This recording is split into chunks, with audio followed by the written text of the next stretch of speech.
3, 2, 1. This is Luis Sandoval, FightHype.com. Here with Peter Quillin. First of all, Petey, man, saw you put in a tremendous workout. You're just starting camp, though, man. Tell me how you feel going into this fight so far. I actually feel great, but I know it's more improvement and more work to be done. So, you know, I can only not settle for less, but only the best. So I'm still working up to the peak where I'm able to say that everything's looking A-okay. But right now, we just working. That's all we can do. Andy Lee, championship fight for you coming up, man. What are your overall thoughts on that fight, man? I mean, not just for the world title, but fighting against a guy like Andy Lee. Tell me how you feel about that. I feel good about it. It's a good showcase fight where it's like, you know, either for me or for him. He's been in front of a lot of people in Brooklyn at the Barclays. There's a lot of Irish there. I'm sure I have a lot of Irish people out there supporting me too. You know, I've been there. This is my third appearance at the Barclays Center, being one of the fights where it's fighting for the same title. So, you know, from the tail of the work, do you think I'm second guessing this guy, or you thinking I'm taking him less than an opponent? No, I'm out here just putting the work in. I got both from the trainers that's working with me here. You know, it just feel A-okay. I'm just gonna consider Andy Lee a big threat to me because he's got a lot of trouble out of fighting. With that one punch and getting out of a lot of trouble. But I have to just be smart and go in the fight with a clear mind.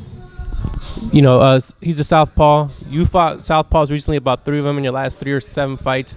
Obviously, you're undefeated against them, but how do you feel against southpaws? Is it easy for you to get adjusted to them? Do you have to kind of work at that? How do you feel about that?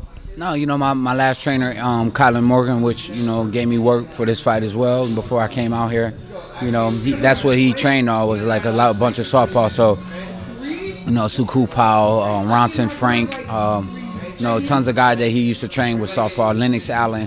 A lot of the guys that I used to train with, it was southpaw. So I learned just like tricks of the trade with them that, I prepared many times for southpaw. So it's like no difference. It's just like another style, another strategy, and just another performance you got to just create. By the time you go in the ring, it'll be 1 year since you fought. Do you still consider yourself, one of the best middleweights out there, or do you think you need to go out there and prove it with this fight coming up? What's your mentality going into it? I'm always going to think I'm the best. That's the way I'm supposed to think. I'm a big dreamer.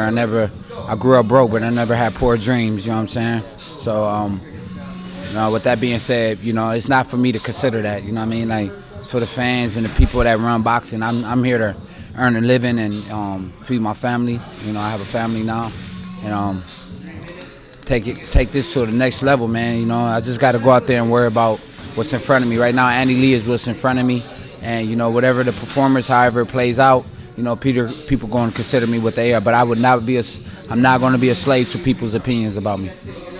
Speaking of that, you even put something, I think, on Instagram today or yesterday about the critics. I mean, you're not the only one that catches, flack and stuff from the fans and from critics. I mean, how do you deal with it? And is it at a point now where you kind of don't even listen to it, you don't even address it, or how do you take it?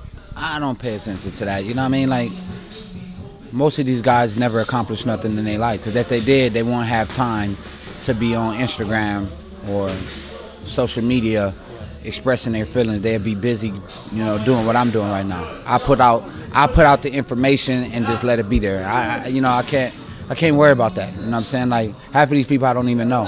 You know what I do? I do focus on the people that's in front of me. The love that's present in me. The reality. You know what I'm saying? This is reality. What's here right now? You, my family, my trainers. And that's reality for me. Out of sight, out of mind for the rest of the bullshit I can't control. You know what I'm saying? It's like, you know what I mean? Like, I chose to do this to change my life. I chose to do this to become a champion. I became a champion, so I done more than what people expected me to do, so I can care less, man. I'm here working, man. Nobody come up in here and be like, you do this, do that, do that. I do this all on my own. You know what I'm saying? And I put in the extra work, man. And Petey, you're at 160, been a middleweight, long time. How much longer do you think you can stay at this weight, Petey? Is your body asking you for 168, or do you feel you're going to stay at middleweight a lot longer? Well, I just been working with a new dietitian named Matt. You know what I'm saying? I think, depending on how everything goes this fight, I'm going to keep him real close to me. I'm at this point in my career where it's like, you see people with the flashy stuff and everything. What's first for me is investing in what got me here. So I invest in the best trainers. I'm in the gym where it's like a good environment, good free mind for me to be here.